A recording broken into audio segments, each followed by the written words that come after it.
चलिए जानते हैं आज देश और दुनिया की सिलेक्टेड काम की और महत्वपूर्ण 25 बड़ी खबरों को सिर्फ 10 मिनट में। पर अभी तक आपने इस वीडियो को लाइक नहीं किया है तो लाइक कर दें और इस चैनल को सब्सक्राइब भी कर लीजिए। मोदी तीसरी बार प्रधानमंत्री, राजनाथ, अमित शाह, गडकरी, ज्योतिरादित्य सिंधिया समेत 30 कैबिनेट मिनिस्टर, खट्टर, शिवराज नए चेहरे, 5 स्वतंत्र प्रभार राज्य मंत्री और 36 राज्य मंत्री।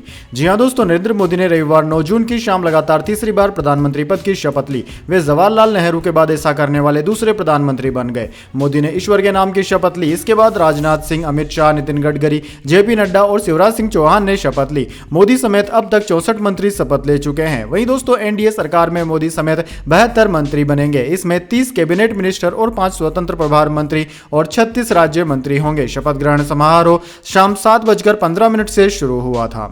चलिए दोस्तों, जान लेते हैं इसके बाद अगली खबर। भाजपा संग कब तक टिकेंगे नीतीश और नायडू, वर्ल्ड मीडिया को भी है दिलचस्पी। एनवाईटी ने लिखा, राजा की तरह संसद आने वाले मोदी अब संविधान की शरण में। जी हां दोस्तों, लोकसभा चुनाव 2024 में 10 साल बाद ऐसा हुआ कि जनता ने किसी पार्टी को बहुमत से नहीं नवाजा। 400 पार का दावा करने वाली भाजपा ने सबसे ज्यादा 240 सीटें तो जीती, पर बहुमत का आंकड़ा 272 टच नहीं कर पाई। दुनिया का सबसे बड़ा लोकतंत्र होने की वजह से भारत के चुनाव पर वैसे ही दुनिया भर की नजरें रहती है। दरअसल दोस्तों, उम्मीद के उलट आए नतीजों ने भारत की राजनीति में दुनिया की दिलचस्पी को और बढ़ा दिया है। सरकार कैसे बनेगी, कितना चलेगी, इस पर वर्ल्ड मीडिया में रोज कुछ ना कुछ छप रहा है। रविवार को लगातार तीसरी बार केंद्र में एनडीए की सरकार बनी। प्रधानमंत्री मोदी पद की शपथ ले रहे हैं। इसी बीच अमेरिकी मीडिया हाउस न्यूयॉर्क टाइम्स ने लिखा है कि दिल्ली की राजनीतिक हवा बदल चुकी है। विनम्र पड़ चुके नरेंद्र मोदी तीसरी बार भारत के प्रधानमंत्री पद की शपथ लेने जा रहे हैं। हमेशा किसी मसीहा की तरह बोलने वाले मोदी के सुर नरम पड़ चुके हैं। नतीजों का असर यह हुआ कि अब टेलीविजन पर होने वाली बहस में एंकर विपक्ष को भी बोलने का समय देने लगे हैं। न्यूयॉर्क टाइम्स लिखता है कि मोदी के बहुमत खोने के बाद अब दूसरी पार्टियां भी लाइमलाइट को एंजॉय कर रही है, जो पहले सिर्फ प्रधानमंत्री को ही मिलती थी। चलिए दोस्तों, जान लेते हैं इसके बाद अगली बड़ी खबर। मोदी की तीसरी पारी हुई शुरू। 7 देशों के नेताओं की मौजूदगी मिली संविधान की शपथ। इंडिया आउट कैंपेन चलाने वाले मुइज्जू भी बने साक्षी। जी हां दोस्तों, प्रधानमंत्री नरेंद्र मोदी ने रविवार को तीसरी बार भारत के प्रधानमंत्री पद की शपथ ली। भारत के पड़ोसी देशों के नेता इसके गवाह बने। भारत ने अफगानिस्तान और पाकिस्तान को छोड़कर सभी देशों के नेताओं को शपथ ग्रहण का न्योता दिया था। इसे सभी ने कबूल कर अपनी मौजूदगी दर्ज कराई। वहीं दोस्तों, समारोह में 7 देशों के लीडर्स शामिल रहे। इंडिया आउट कैंपेन चलाने वाले मालदीव के राष्ट्रपति मोहम्मद मुइज्जू से लेकर बांग्लादेश की प्रधानमंत्री शेख हसीना मोदी की तीसरी बार प्रधानमंत्री बनने के साक्षी बने। शपथ ग्रहण समारोह के बाद सभी विदेशी नेता राष्ट्रपति द्रौपदी मुर्मू के साथ डिनर कार्यक्रम में शामिल हुए। चलिए दोस्तों, जान लेते हैं इसके बाद अगली खबर। कश्मीर में श्रद्धालुओं की बस पर हमला, 10 की मौत। आतंकवादियों ने ड्राइवर को गोली मारी तो बस खाई में जा गिरी। मरने वाले ज्यादातर यूपी के। जी हां दोस्तों, जम्मू कश्मीर के रियासी में आतंकवादियों ने श्रद्धालुओं को ले जा रही बस पर हमला कर दिया। इसमें 10 लोगों के मारे जाने की खबर है, जबकि कई लोग घायल हुए हैं। नई दिल्ली में प्रधानमंत्री मोदी और नई कैबिनेट के शपथ ग्रहण समारोह के दौरान रियासी जिले के कंदा इलाके में यह अटैक हुआ। रियासी की एसएसपी मोहिता शर्मा ने कहा कि शुरुआती रिपोर्ट्स के मुताबिक आतंकवादियों ने शिवखोड़ी से कटरा जा रही बस पर ओपन फायर किया, जिसमें ड्राइवर घायल हुआ और उसका बस से कंट्रोल खो गया। इसके चलते बस खाई में जा गिरी। 10 लोगों की मौके पर ही मौत हो गई, जबकि 33 लोग घायल हो गए हैं।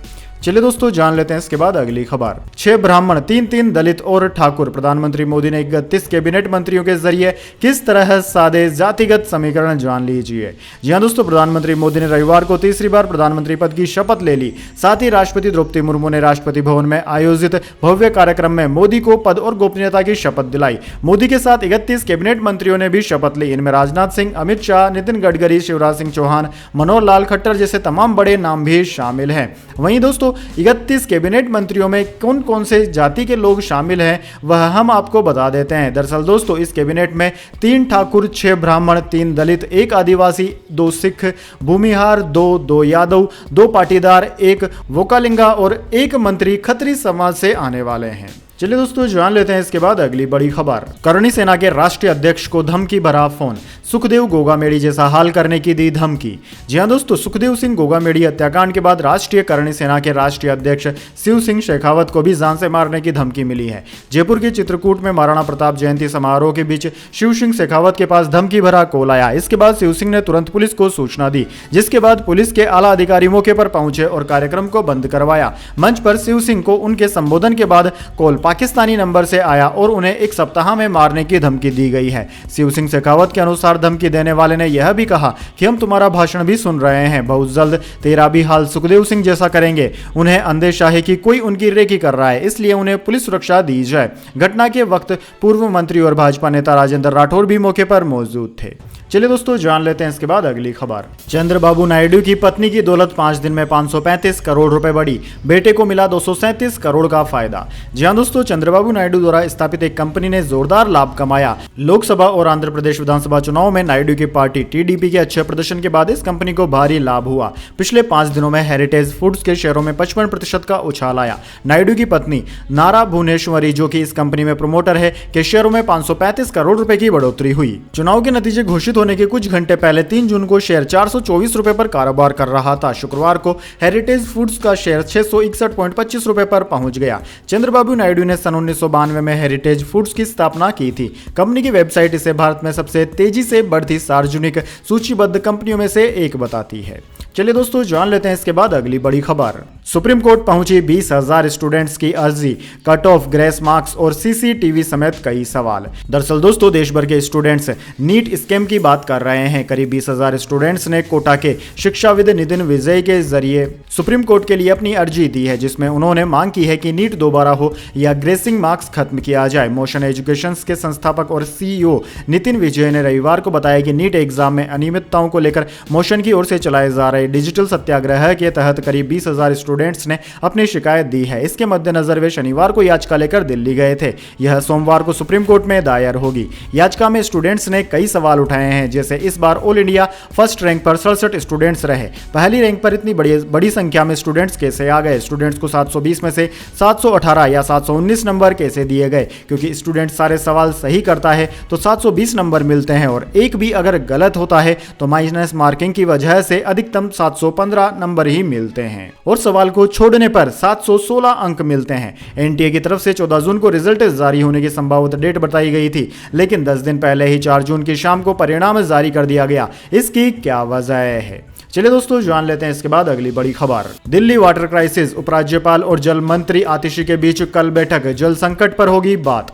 जी हां दोस्तों, दिल्ली में जल संकट को लेकर कल एक अहम मीटिंग होने वाली है। राजधानी में पानी की समस्या को लेकर उपराज्यपाल वीके सक्सेना जल मंत्री आतिशी से मुलाकात करेंगे। दिल्ली में पिछले कई दिनों पानी की सप्लाई ठीक ढंग से नहीं हो रही है। कई इलाके टैंकर के सहारे हैं, जहां समय पर टैंकर भी नहीं पहुंच रहा है। नल से मिलने वाले जल पर भी संकट है और दिल्ली वासियों को पानी के लिए लंबा इंतजार करना पड़ रहा है। राजधानी दिल्ली में पानी की किल्लत को लेकर उपराज्यपाल और दिल्ली सरकार के बीच नोकझोंक भी देखी गई है। अब माना जा रहा है कि कल उपराज्यपाल और जल मंत्री की मुलाकात के बाद कुछ ठोस नतीजे निकल सकते हैं। पानी की समस्या का मामला सुप्रीम कोर्ट तक पहुंच गया है, जिसने आसपास के राज्यों को पानी की सप्लाई देने का आदेश दिया था। चलिए दोस्तों, जान लेते हैं इसके बाद अगली खबर। रूस में पुतिन की दोनों बेटियां इकोनॉमिक समिट में दिखी, डिफेंस और साइंस पर दिया भाषण। अमेरिका ने दोनों पर 2022 में बैन लगाया था। दरअसल दोस्तों, रूस के राष्ट्रपति व्लादिमीर पुतिन की 2 बेटियां हैं, मारिया वोरोत्सोवा और केतेरिया। उनकी गिनती रूस की सबसे अमीर लड़कियों में होती है। दोनों ही रूस में राष्ट्रपति भवन से जुड़ा काम देखती है। CNN के मुताबिक पुतिन की बेटियां पब्लिक में काफी कम नजर आती है। इसी बीच दोनों को Saint Petersburg International Economic Forum में हिस्सा लेते देखा गया। पश्चिमी मीडिया में इसकी खूब चर्चा हो रही है। रूसी मीडिया हाउस नोवाया गेजेटा यूरोप के मुताबिक पुतिन की दोनों बेटियों ने पहले भी हर साल होने वाले सेंट पीटर्सबर्ग फोरम में हिस्सा लिया है, लेकिन केवल छोटी बहन केतेरिना ही अब तक इसकी वक्ता रही है। चलिए दोस्तों, जान लेते हैं इसके बाद अगली बड़ी खबर। तालिबानी गृह मंत्री हक्कानी हज यात्रा के लिए सऊदी अरब पहुंचे। 2 दिन पहले यूएनएससी ने ट्रेवल बैन हटाया था, पहले यूएई गए थे। जी हां दोस्तों, तालिबान के गृह मंत्री सिराजुद्दीन हक्कानी 9 मई को हज की यात्रा के लिए सऊदी अरब पहुंच गए। संयुक्त राष्ट्र सुरक्षा परिषद यूएनएससी ने 2 दिन पहले ही इन पर लगा ट्रेवल बैन हटाया था। अगस्त 2021 में तालिबान की सत्ता में वापसी के बाद यूएनएससी समेत कई देशों ने उस पर ट्रेवल बैन लगा दिया था। हक्कानी पहले दौर पर यूएई की यात्रा की। यूएई के राष्ट्रपति मोहम्मद बिन जायद अल नहायान ने अमेरिका के मोस्ट वांटेड आतंकी और हक्कानी नेटवर्क के चीफ सिराजुद्दीन हक्कानी से मुलाकात की। उस पर अमेरिका में 83 करोड़ रुपए का इनाम घोषित है। चलिए दोस्तों जान लेते हैं इसके बाद अगली खबर। टॉप 10 कंपनियों में से 8 का मार्केट कैप 3.28 लाख करोड़ रुपए बढ़ा। टीसीएस टॉप गेनर रही, इसकी वैल्यू 80,000 करोड़ बढ़कर 14.08 लाख करोड़ हुई। जी हां दोस्तों, पिछले हफ्ते के कारोबार में देश की टॉप 10 कंपनियों में से 8 का combined market capitalisation 3.28 lakh crore रुपए बढ़ा है। इसमें टीसीएस को सबसे ज्यादा मुनाफा हुआ। इसका मार्केट कैप 80,828 करोड़ बढ़कर 14.08 लाख करोड़ हो गया। HUL का मार्केट कैप 58,258 करोड़ बढ़कर 6.05 लाख करोड़ रुपए हो गया। वहीं रिलायंस इंडस्ट्रीज का मार्केट कैप भी जमकर बढ़ा है। इसके अलावा दोस्तों इन्फोसिस, HDFC बैंक, भारतीय एयरटेल, ITC और ICICI बैंक की मार्केट वैल्यू बढ़ी है, जबकि SBI और LIC की मार्केट वैल्यू घटी है।